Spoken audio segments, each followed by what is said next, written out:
I'm here on a sleepy Sunday afternoon here in Iowa. There aren't many people around. This state does not have a large population. We've driven along miles and miles of empty roads, yet this state does carry a huge significance for US elections because it is the first time that the American people get to make their point heard, get to vote in an election. Yes, it's only the people who live here in Iowa, but it is the first test for these candidates to see how well they're doing, how popular they really are amongst ordinary Americans. So although it's a very small population and critics argue that it's not really truly representative of America, it's predominantly white and rural, but it still holds that really important place in US presidential elections. The first time that these candidates will know how well their message is going down with ordinary Americans.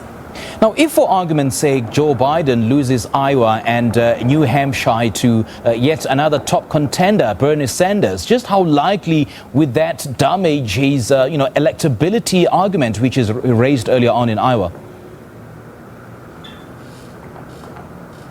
It would be a huge blow to the Biden campaign because, as you said, a lot of what he is campaigning on is that he is well known, people like him, people know who he is, that name recognition that is so important because, of course, he was the vice president during Barack Obama's time as president. And if he can't show a strong result here in Iowa, then that will be a big disappointment for him and his team. And he will have to find a new talking point, a new selling point, if you like, if that doesn't work in this state. But at the moment, it really is too close to call. There is much rumour and counter-rumour among the top four candidates, Bernie Sanders, Joe Biden, then Elizabeth Warren and Pete Buttigieg.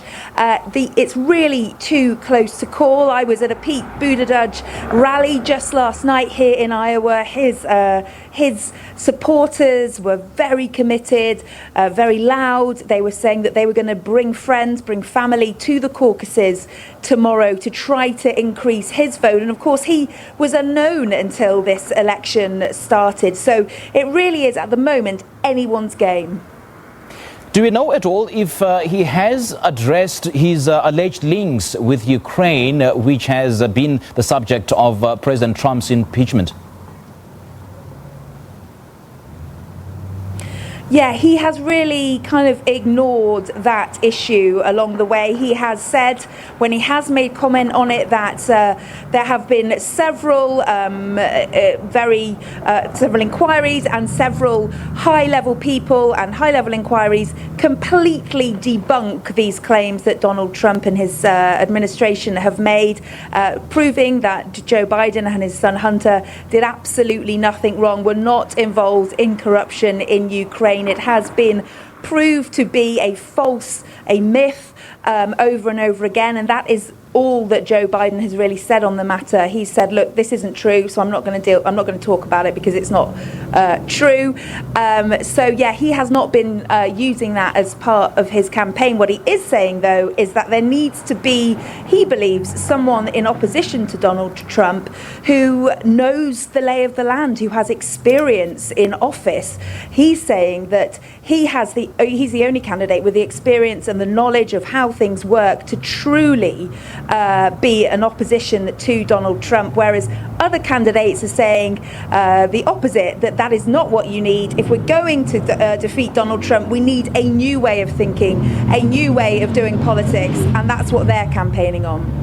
Reports are now emerging that his campaign has been disorganized, his debate performances uneven, and his speech has become so long-winded and stamped, and they've been delivered to small and graying crowds, and those who know him believe that he is actually slowing down. But what does he really stand for? What is his trump card in his election campaign? Yes, certainly there has been a lot of criticism that he appears to be slower, that perhaps he forgets things. He's made a few serious blunders on stage at debates and so on, saying things that weren't true, making mistakes, and that has been, his critics have pounced on those things.